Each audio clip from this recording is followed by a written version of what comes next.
Seriously അങ്ങനെ ഒരുപാട് കഥകളുണ്ട്.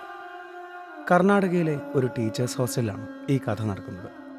അവിടെ ഒരു റൂമിൽ ഒരു മലയാളി ടീച്ചറും ആ ടീച്ചറോടൊപ്പം ഒരു ആന്ധ്രക്കാരി ടീച്ചറും താമസിച്ചിരുന്നു. അവരുടെ ഹോസ്റ്റൽ മുറിക്ക് പിന്നിലായി ഒരു ശ്മശാനവും ഉണ്ടായിരുന്നു. ആരോരുമില്ലാതെ മരണപ്പെടുന്നവരുടെയും അപകടത്തിൽപ്പെട്ട് മരണപ്പെടുന്ന അജ്ഞാതരുടെയും മൃതദേഹങ്ങൾ ദഹിപ്പിക്കുന്ന ഒരു ശ്മശാനം. ചില നേരങ്ങളിൽ ശ്മശാനത്തിൽ നിന്നും ദുർഗന്ധം നിറഞ്ഞ പുക വരാറുണ്ട് എന്നതുകൊണ്ട് ആ മുറിയിലെ ജനാല അങ്ങനെ തുറക്കാറേയില്ല. ഒരിക്കൽ ആ ജനാലയുടെ വിടവിലൂടെ അവരൊരു കാഴ്ച കണ്ടു. ആ ശ്മശാനത്തിൽ ഒരു പെൺകുട്ടിയുടെ ശവശരീരം ദഹിപ്പിക്കുന്നതായി. അനാഥപ്രേതങ്ങളെ മാത്രം ദഹിപ്പിക്കുന്ന ആ ശ്മശാനത്തിൽ എങ്ങനെ അങ്ങനൊരു കുട്ടിയുടെ ശവം വന്നു എന്നാണ് അവർ ചിന്തിച്ചത്. അങ്ങനെ ആ പെൺകുട്ടിയുടെ മരണം എങ്ങനെയായിരിക്കും സംഭവിച്ചത് എന്നറിയാൻ അവർക്ക് ആഗ്രഹം തോന്നി. മലയാളി ടീച്ചർ ഒരു ആശയം പറഞ്ഞു, നമുക്ക് ഒന്ന് വീജാ ബോർഡ് വെച്ച് നോക്കിയാലോ എന്ന്. അങ്ങനെ കുറേ പേപ്പർ കഷ്ണങ്ങളും മെഴുകുതിരിയും ഗ്ലാസും ഉപയോഗിച്ച് അവർ അന്ന് രാത്രി വീജാ ബോർഡ് വെച്ചു. അവർ രണ്ടുപേരും ഒരേ സ്വരത്തിൽ പറഞ്ഞു, good spirit please come, good spirit please come.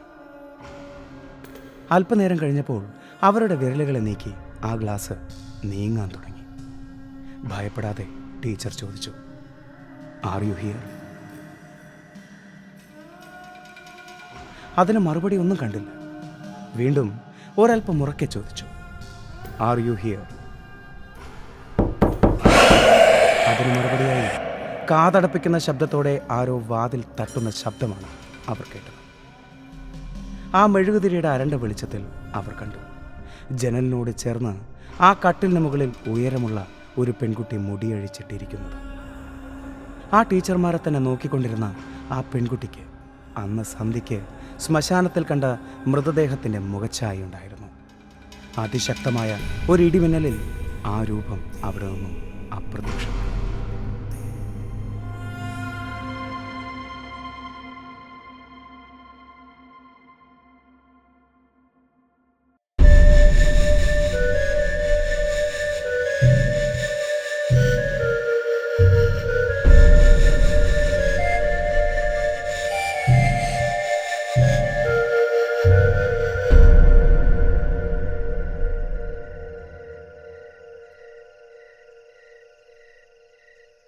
ഒരു സിനിമാ കഥ പോലെ തോന്നുന്നുണ്ടല്ലേ? ഇതിൽ പറഞ്ഞ ആ മലയാള ടീച്ചറല്ലേ, എൻ്റെ അയൽവാസിയാണ്. അവർ നേരിട്ട് എന്നോട് പറഞ്ഞ അനുഭവം ഇത്. കഥ പറഞ്ഞപ്പോൾ തോന്നിയ പേടിയേക്കാൾ പേടിയായത് ഇത് ശരിക്കും നടന്നതാണെന്ന് അറിഞ്ഞപ്പോഴാണ്. മനുഷ്യൻ്റെ ഉള്ള സമാധാനം കൂടെ പോയി. ഇനി വയ്യാവയിലെടുത്ത് തലയിൽ വെക്കണോ? നിനക്കല്ലേ ഇവിടെ യക്ഷി ഉണ്ടോയെന്ന് അറിയണ്ടേ? അതിനിതാ ബെസ്റ്റ്. വേണ്ട, ഇത് അപകടമാണ്. ഇവിടെ യക്ഷി ഉണ്ടെങ്കിൽ ഈ പ്ലാഞ്ചറ്റ് അനങ്ങും, അതുറപ്പാണ്.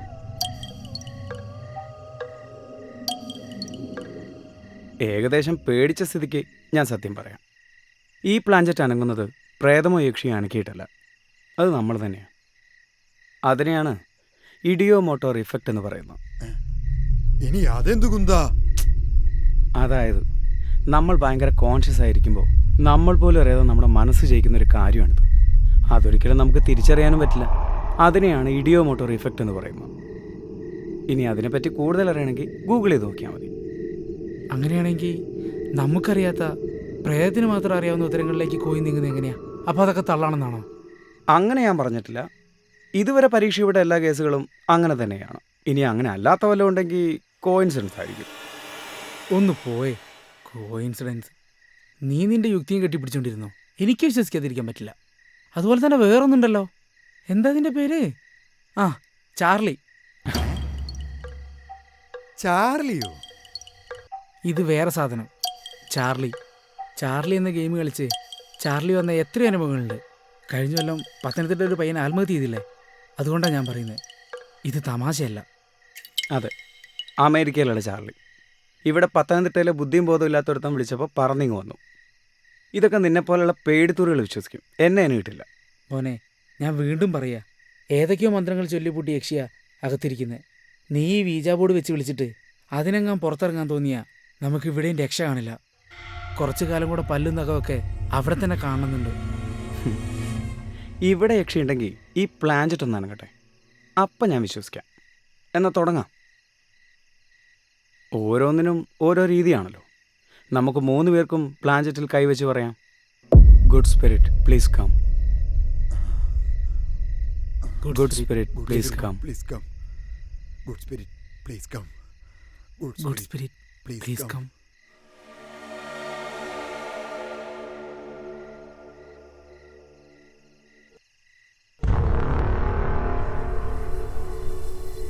കാണുന്നില്ലല്ലോ നിങ്ങളുടെ യക്ഷിയെ. ഏതെങ്കിലും ആത്മാക്കൾ ഇവിടെ ഉണ്ടെങ്കിൽ ഒരു സിമ്പിൾ കാണിക്കണം. വല്ല കാറ്റോ ഇടിയോ ഇല്ലെങ്കിൽ പാത്രം തട്ടിട്ടാലും മതി. അല്ല, അതിലും എളുപ്പമല്ല ഈ സാധനം നീക്കാൻ. അതായാലും മതി. നോക്കിക്കൊണ്ടിരി. നിനക്ക് ഇതുവരെ മനസ്സിലായില്ലല്ലേ ഇവിടെ യക്ഷിയിലൊരു മണ്ണാങ്കട്ട.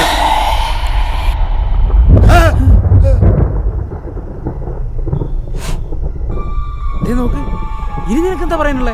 ഞാൻ അപ്പോഴേ പറഞ്ഞല്ലേ വേണ്ടാന്ന്. ഇനിയിപ്പോ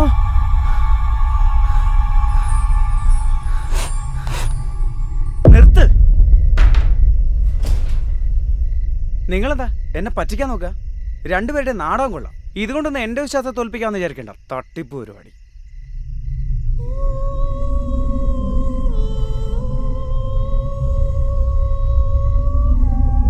എങ്ങനെ? എന്താണ് ഇവിടെ സംഭവിച്ചത്? ആ പ്ലാഞ്ചറ്റ് അതെങ്ങനെയാണ് അനങ്ങിയത്? ഒന്ന് തൊടുക പോലും ചെയ്യാതെ അത് അനങ്ങിയത് എന്തുകൊണ്ടായിരിക്കും? എല്ലാവരും പറയുന്ന പോലെ ആത്മാവിൽ നിന്നുണ്ടോ? ആ പ്ലാഞ്ചറ്റ് അനക്കിയത് യക്ഷിയായിരിക്കുമോ?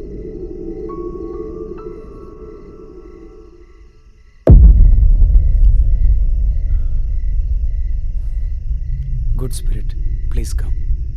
Good spirit please come. Good spirit please come. നിങ്ങൾ ആരാ?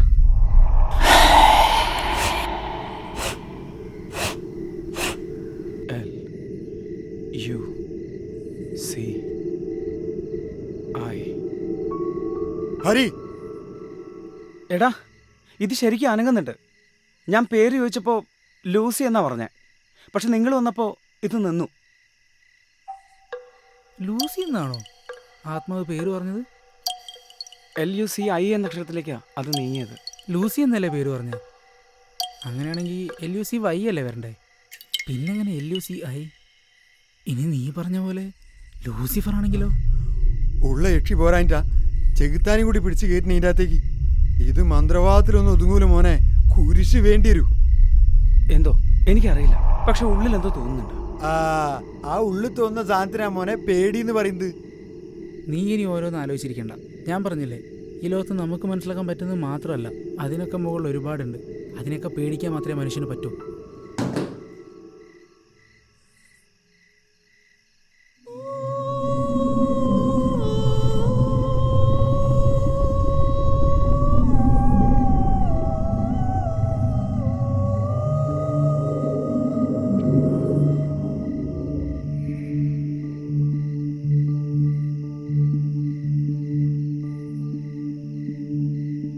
ഞാനീ കണ്ടത് സത്യമാണെങ്കിൽ ഇതുവരെ ഞാൻ വിശ്വസിച്ചത് തെറ്റായിരുന്നു. പ്രപഞ്ചത്തിൽ നമ്മളറിയാത്ത പലതുണ്ടെന്നതിൻ്റെ തെളിവല്ലേ ഞാൻ കണ്ടത്? അതോ അതും എൻ്റെ തോന്നലായിരുന്നു?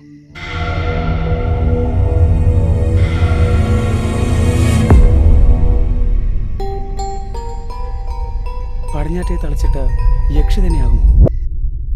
വീജ ബോർഡിലൂടെ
കർത്താവേ യക്ഷി അല്ല ഇതിനകത്ത് ആരാ എന്നെ പൂട്ടിയിട്ടു? പൂട്ടിയിട്ടെന്നോ? എനിക്ക് ശ്വാസം കിട്ടുന്നില്ല. ഞാൻ ഇതിനകത്ത് ചെന്നപ്പോൾ ഒരു ചെലങ്കയുടെ ശബ്ദം കേട്ടു. അതെൻ്റെ അടുത്തേക്ക് വന്നു. അതാ എന്നെ പൂട്ടിയിട്ടെ. ചെലങ്കയുടെ ശബ്ദം?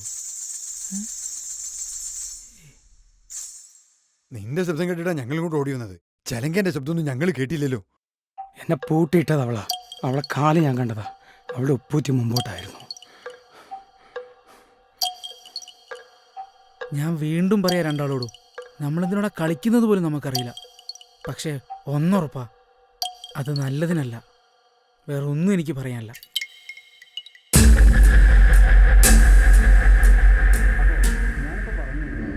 ഈശ്വരനല്ലാതെ മറ്റെന്തിനെങ്കിലും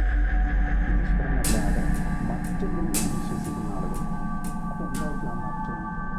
നമുക്കെല്ലാവർക്കും അറിയാം.